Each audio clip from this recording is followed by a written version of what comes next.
لو انت او انتي من الشخصيات اللي عندها اوفر ثينكينج كتير ودايما بتحاسب نفسها ودايما بتبحث عن المثالية في اي شيء بتعمله في حياتها، فحابة اتكلم معاكم في الفيديو ده.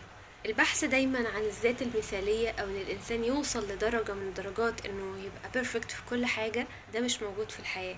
لان الانسان دايما بيتراوح ما بين السواء واللا سواء، يعني شوية يبقى سوي ومتزن، شوية تاني يبقى مش متزن خالص وملخبط وتايه وحاسس مشاعر سلبية.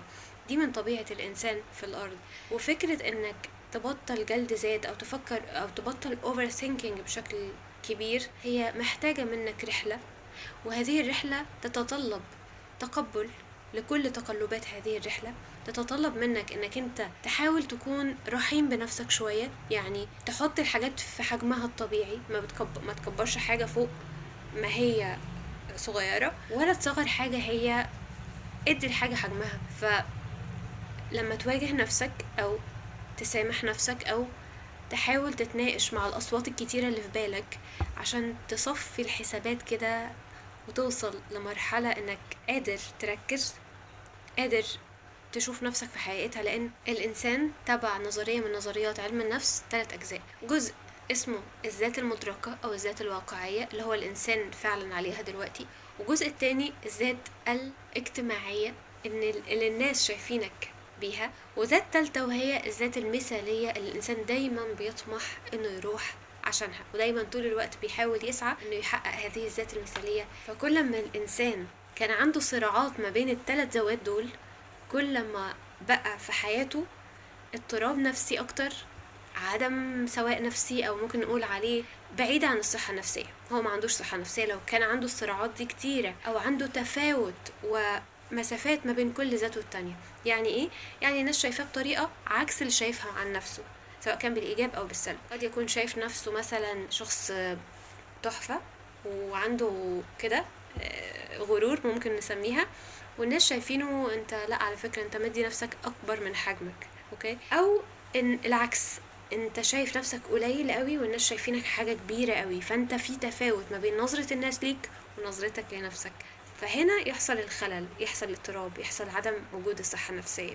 فالإنسان لما يبقى واقعي مع نفسه أو يحاول يقرب المسافات ما بين كل الذوات دي، هيقدر إن هو يوصل للصحة النفسية، أو هيقدر إن هو يحاول يبقى رحيم بنفسه أكتر، أو يبقى واقعي في نظرته للأشياء. لا هو أوفر عالي، ولا هو واطي قوي، ولا هو فظيع زي ما الناس شايفاه، ولا هو قليل زي ما هو شايف نفسه، ولا الحاجات دي كلها. الإنسان يبقى واقعي مع نفسه. فدي رحلة ممكن تكون شخصية هتاخد وقت شوية، وقد تلجأ لشخص يساعدك في الموضوع ده وبرضه هتاخد وقت شوية. ولكن في كل الحالات كون عارف انه ده طبيعي، وكون رحيم بنفسك عشان ما تبقاش طول الوقت عايش متضايق من نفسك انت مش عارف توصل للتوازن ده. فانت كون متوقع ومستمتع بالرحلة لطريق السلام النفسي او طريق الاتزان النفسي. فكل حاجة انت بتعدي بيها اما بتكفر سيئات عندك، او بتضيف لحسناتك، او بتعلمك درس بتخليك تدفع الثمن عشان لما تحصل على الشيء اللي انت بتسعى له طول الوقت تبقى فعلا مقدر قيمته، تبقى فعلا جاهز انك تستقبله وتتعامل معاه بشكل صح. فأي حاجة بتحصل لك هي حاجة لصالحك، مهما كان باين عليها شر او خير، هي في الاخر لصالحك. فما تصدقش قوي كل الاحداث اللي بتحصل في حياتك او في حياتك. كون واقعي وكون حاسس الحياة مجرد جيم، وهي مرحلة بتسلم مرحلة بتسلم مرحلة عشان نوصل في الآخر إننا نأدي رسالتنا في الأرض بشكل صحيح بقدر الإمكان. وكفاية إنك كنت بتسعى حتى لو ما وصلتش للي انت عايزه، فانت كفاية انك انت كنت دايما بتحاول وبتسعى، اللي هو ولو في يدك فسيلة فإن استطاع أن يغرسها فليفعل.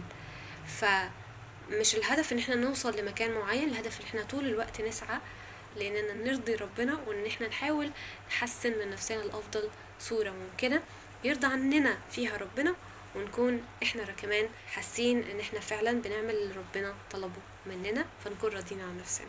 بس كنت حابة أشارككم ده سريعا، وبعتذر لو كان الفيديو طويل. بشكركم على حسن الاستماع، أشوفكم في فيديو جديد قريبا إن شاء الله.